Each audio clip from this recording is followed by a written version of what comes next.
Hey guys, so here starting to rebuild it. I've got a couple new coils I've rewound. The ohms are written on the backs of them. Most of them are 0.5. There's a couple that are 0.4. I think there's 3 of them that ended up to be 0.4, but they're close enough.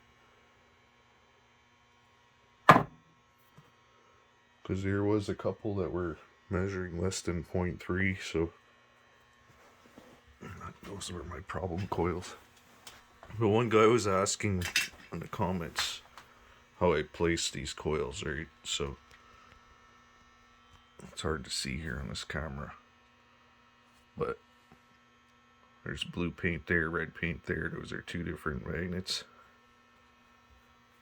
You could see it's directly in the center of that coil, and it's directly in the center of that coil. But what I do is I put a little steel washer on the magnet itself, and then I have another magnet in the back of that coil that's pressing it together. Well, all I do is silicone them down.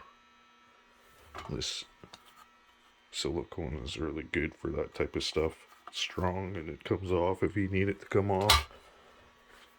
But each coil like that, it takes a long time for it to dry, like 3-4 hours in between coils, but it's by far the best way to mount your coils. And then after I have them mounted, I'll just put a little bracket from here to here on each one, just to strengthen them.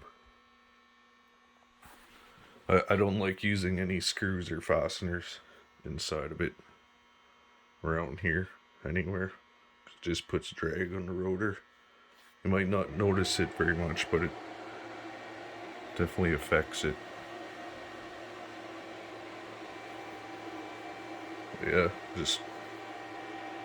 I've got the magnets wrapped now, so I'll use some of this fishing line here, Gore-Tex.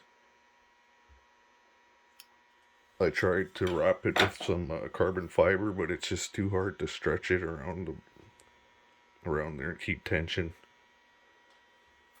It would be just too thick. I'm pretty sure this stuff will work fine because you can hardly cut it with scissors. We'll try it anyway, see what happens. But yeah, I just wanted to post that. I had a couple questions about how I place the coils. Well, that's it. Once I'm done, it'll be in the same place as before. 2 here. They'll be matched up. The 2 on this side. Those 4 will be in series. Then there'll be 2 more here and 2 more up here, and those 4 will be in series. And each set of 4 will run off a separate battery bank. Hey, thanks. Just a quick update.